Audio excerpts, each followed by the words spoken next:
Good morning, students. Today we will study our next and last topic of this chapter, which is virus. So, first of all, we should know what the viruses are. Simply saying, viruses are the infectious particles. Viruses are infectious particle. Why I'm saying it a particle and not an organism? It is because viruses are non-cellular in structure. Viruses are non-cellular. Non-cellular means they do not have any cell. इनके पास cell नहीं होता.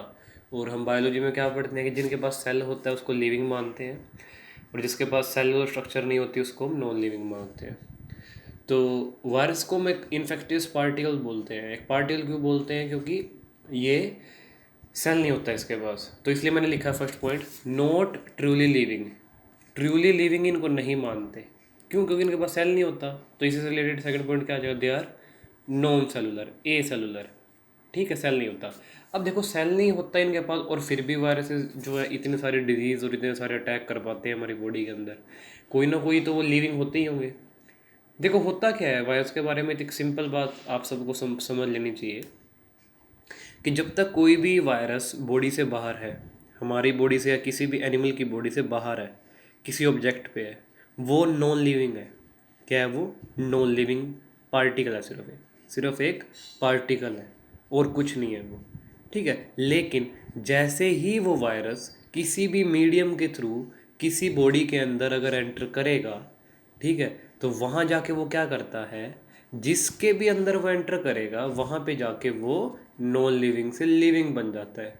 कैसे बन जाता है? देखो, मान लो ये वायरस है कोई भी, मान लो ये वायरस है कोई भी, और ये कोई भी होस्ट बॉडी है, मान लो ये ह्यूमन की बॉडी है. ठीक है. तो वायरस मान लो किसी मीडियम से बॉडी के अंदर एंटर कर गया. अब करता क्या है ये? जब ये बॉडी के अंदर एंटर करेगा तो ये क्या करता है, इस होस्ट की, जिसके भी अंदर कोई चीज़ एंटर करती है उसको हम होस्ट बोलते हैं. तो ये क्या करेगा, इस होस्ट की सारी मशीनरी को, इस होस्ट की सारी सेल की मशीनरी को अपना बना लेता है. ठीक है. और अपना बना के इस बॉडी के सेल्स की सारे एंजाइम्स, सारे मैकेनिज्म्स का यूज़ ये अपने फ़ायदे के लिए करता है. कैसे करता है? इसके पास अपने तो एंजाइम नहीं है ना, अपने क्या है इसके पास, मैकेनिज्म है. ठीक है. तो ये क्या करता है, जैसे ही ये हमारी बॉडी के किसी भी सेल के अंदर जाता है वहाँ पे जाके उस सेल के सारी की सारी मशीनरी को अपना कर लेता है. ठीक है. और सेल के जेनेटिक मटेरियल के साथ जाके जुड़ जाता है. और जेनेटिक मटेरियल के साथ जुड़ने के बाद जा क्या करेगा ये, इस सेल के साथ ये इस सेल के एंजाइम्स एनर्जी का यूज़ करके, एटीपी का यूज़ करके खुद को क्या कर लेता है, डिवाइड करना स्टार्ट कर देता है. तो एक वायरस से 50, 60, 100, 200, 300, 400 इतने वायरस बन जाते हैं हमारी बॉडी में एंटर करने के बाद. और उसी से क्या हो जाते हैं, हमें डिजीज़ हो जाते हैं. तो आई बात समझ. इसलिए देखो थर्ड पॉइंट देखो, they take over the machinery of host cell to replicate. वो क्या करते हैं, होस्ट सेल की मशीनरी को अपना बना लेते हैं.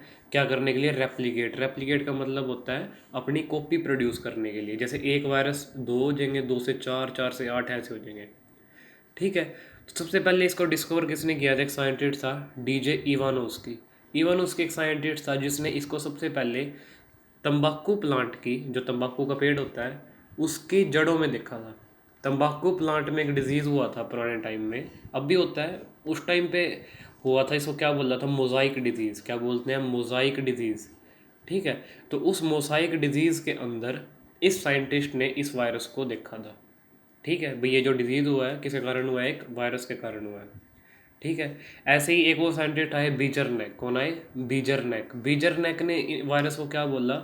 एक इन्फेक्टियस लिविंग फ्लूइड. क्या बोला? Infectious living fluid. ये ऐसा फ्लूइड है जो कि ऐसा है, इन्फेक्शियस है, इन्फेक्शन कोज करता है. Next point, they are obligate parasite. मैंने लास्ट वीडियो में बताया था ओब्लिगेट के बारे में. ओब्लिगेट के होते हैं जो सिर्फ और सिर्फ किसी और पे डिपेंड करते हैं अपने फूड के लिए. तो दे आर ओब्लिगेट पैरासाइट मतलब कि वो सारी ज़िंदगी सिर्फ किसके लिए डिपेंड करेंगे? पैरासाइट की तरह काम करेंगे. ये जिस भी बॉडी के अंदर जाएंगे वहाँ उसको हार्म करेंगे और अपना फूड लेंगे उससे। इनको बोलते हैं ऑब्लिगेट पैरासाइट। और कोई इनके पास सोर्स नहीं है अपना न्यूट्रिशन बनाने के लिए। अब स्ट्रक्चर की अगर हम बात करें तो वायरस में होता क्या है? देखो वायरस में दो ही चीज़ें होती हैं सिर्फ। क्या चीज़? एक न्यूक्लिक एसिड और एक प्रोटीन। न्यूक्लिक एसिड और प्रोटीन, और इसके पास कुछ नहीं होता, ना न्यूक्लियस, ना माइटोकॉन्ड्रिया, ना राइबोसोम, कोई भी सेलुलर ऑर्गेनेली नहीं होती। सिर्फ क्या क्या होते हैं? न्यूक्लिक एसिड और प्रोटीन। और न्यूक्लिक एसिड हम सबको पता होगा कितने न्यूक्लिक एसिड हैं? डीएनए और आरएनए। ठीक है। तो होता क्या है, देखो जितने भी लिविंग ऑर्गेनिज्म है इस धरती पे, सारों का जो जेनेटिक मटेरियल है वो क्या है? डीएनए। सिर्फ वायरस ही ऐसे हैं जिनमें कौन सा जेनेटिक मटेरियल भी मिलता है? आरएनए भी मिलता है। मैं ये नहीं कह रहा हूँ कि भी आरएनए होता है वायरस में, आरएनए भी हो सकता है और डीएनए भी हो सकता है। ठीक है। तो दोनों ये जो जेनेटिक मटेरियल हैं किसमें मिलते हैं? वायरस में। कुछ जेनेटिक मटेरियल, कुछ वायरसेस का जेनेटिक मटेरियल क्या है? डीएनए है। कुछ वायरसेस का क्या होता है? आरएनए है। ठीक है। लेकिन कोई और ऐसा कोई भी ऑर्गेनिज्म नहीं है जिसका क्या मिल पाए? आरएनए। उन सब का क्या है? डीएनए। जैसे bacteria, algae, plant, animal, protista, उन सब फंजाई, इन सब का क्या है जेनेटिक मटेरियल? डीएनए। आरएनए मिल सकता है सिर्फ किस में? वायरसेस में। और इसीलिए वो जो है वायरसेस डेंजरस होते हैं। क्या होते हैं? डेंजरस होते हैं, क्योंकि इनका जेनेटिक मटेरियल क्या होता है? आरएनए होता है। ठीक है। तो देखो, they contain protein and genetic material which में बी आरएनए और डीएनए, कुछ भी हो सकता है। अब ये जो आरएनए डीएनए है, देखो हमें सबने पता होगा डीएनए की जो स्ट्रक्चर होती है, मैं वैसे बता देता हूँ। जो डीएनए की स्ट्रक्चर होती है वो डबल स्ट्रैंडेड होती है, मतलब इसके अंदर दो स्ट्रैंड होते हैं। आप +2 में पढ़ोगे डिटेल में, भी सिर्फ इतना याद रखो कि जो डीएनए की स्ट्रक्चर होती है या आरएनए की स्ट्रक्चर होती है वो सिंगल या डबल स्ट्रैंडेड हो सकती है। तो सिंगल स्ट्रैंड होएगी या वो डबल स्ट्रैंड होएगी। ठीक है। तो इसके अंदर भी यही है, इट कैन बी सिंगल और डबल स्ट्रैंडेड। अभी आरएनए और डीएनए जो भी इसके अंदर प्रेजेंट है वो सिंगल स्ट्रैंड में भी हो सकता है और डबल स्ट्रैंड में भी हो सकता है। ठीक है। अब स्ट्रक्चर की हम बात करते हैं। देखो ये कौन सा वायरस है? टीएमवी। टीएमवी का मतलब टोबैको मोजाइक वायरस। ठीक है। इनके स्ट्रक्चर में देखो क्या है, बीच में ये क्या है? Nucleic acid. क्या है ये? न्यूक्लिक एसिड है। और साइडों में सारा का सारा क्या है? प्रोटीन। तो मतलब क्या हुआ, साइडों में क्या होता है? प्रोटीन होता है। और सेंटर में क्या होता है? Genetic material. ठीक है। अब जो प्रोटीन की कोटिंग होती है, ये प्रोटीन मैंने जो इतना बनाया है इसको क्या बोलते हैं? Capsid layer. क्या बोलते हैं? कैप्सिड। और कैप्सिड जो मैंने सारी लेयर बनाई है ये छोटे छोटे, इन देखो इन इन छोटी छोटी यूनिट से बना हुआ है। ऐसी सी यूनिट बनाई है मैंने, इसके अंदर छोटे छोटे पार्ट। इन पार्ट्स को बोलते हैं कैप्सोमियर। तो मतलब क्या हुआ, कैप्सोमियर को मिला के क्या बनता है? पूरा कैप्सिड बनता है। ठीक है। और कैप्सिड प्लस न्यूक्लिक एसिड क्या हो जाएगा? Structure of tobacco Mosaic virus. एक और वायरस होता है जो थोड़ा मेन है, जिसके बारे में पता होना चाहिए, उसका नाम होता है बैक्टीरियोफाज। देखो फाज का मतलब है दूसरों को खाने वाले, और बैक्टीरियो मतलब बैक्टीरिया को। मतलब ऐसे वायरसेस जो बैक्टीरिया को अटैक करते हैं, या ऐसे वायरस जो बैक्टीरिया को खाते हैं, उनको बोलते हैं बैक्टीरियोफाज। ये स्ट्रक्चर होती है इसकी ऐसी। उसके बाद टॉपिक आता है हमारा विरियोइड। क्या टॉपिक आता है? विरियोइड। देखो विरियोइड क्या है? बस वायरस का छोटा रूप है। छोटा रूप कैसे? अगर हम वायरस में से, मैंने अभी बताया वायरस के अंदर क्या क्या पार्ट होते हैं? दो, न्यूक्लिक एसिड और प्रोटीन। अगर मैं वायरस में से प्रोटीन को निकाल दूँ तो क्या बचेगा? न्यूक्लिक एसिड सिर्फ, और इसी पार्ट को क्या बोल देते हैं? विरियोइड।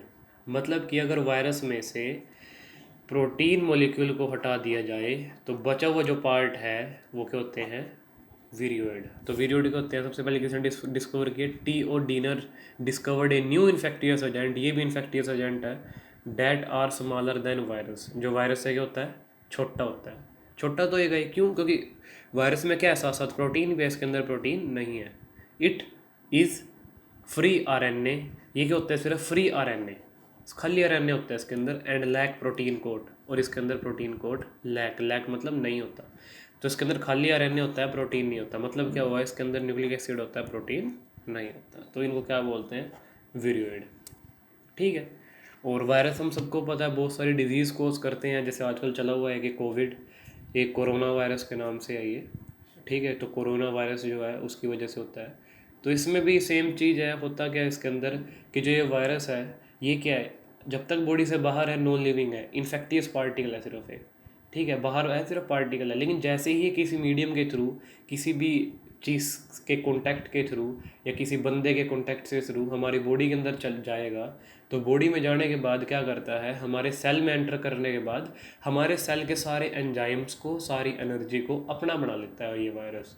और अपना बनाने के बाद क्या है, डिवाइड करता रहता है एनर्जी ले लेके, और डिवाइड करेगा तो एक वायरस भी अगर एंटर करेगा बॉडी में इसका, तो 1 से 2, 2 से 4, 4 से 8, 8 से 16, 16 से 32, ऐसे डिवाइड करते करते हज़ारों कॉपी बना लेगा। और क्या कर देगा, पूरे शरीर में इन्फेक्शन कर लेगा अपना, और सिम्टम दिखाना स्टार्ट कर देगा। ठीक है, तो तभी ये बोल बोल रहे हैं आजकल भी सोशल डिस्टेंसिंग मेंटेन करो। क्यों करो, क्योंकि जितना दूर हम लोगों से रहेंगे उतना हम क्या है, कॉन्टैक्ट में नहीं आएंगे इसके। ठीक है, कॉन्टैक्ट में नहीं आएंगे तो ये बॉडी में एंटर नहीं कर पाएगा। ठीक है, तो वायरस के लिए अभी भी डाउट है लोगों को, कुछ साइंटिस्ट्स को लिविंग मान लेते हैं, कुछ नॉन लिविंग मान लेते हैं, लेकिन ये है नॉन लिविंग ही। क्यों क्यों क्योंकि इसके पास क्या सेल नहीं है, इसके पास सिर्फ जेनेटिक मटेरियल है, डीएनए और आरएनए और प्रोटीन। ठीक है, तो थोड़ा कंट्राडिक्शन है इसके अंदर, क्या है लिविंग है नॉन लिविंग है, लेकिन हम इसको क्या मान के चलेंगे, जो प्रूव है जो चीज़, इन्फेक्टियस पार्टिकल। ये क्या है, इन्फेक्टियस पार्टिकल है। ठीक है, सो थैंक यू। ये आपका लास्ट टॉपिक था इस चैप्टर का, तो हमारे 2 चैप्टर तक कवर हो चुके हैं। ठीक है, थैंक यू।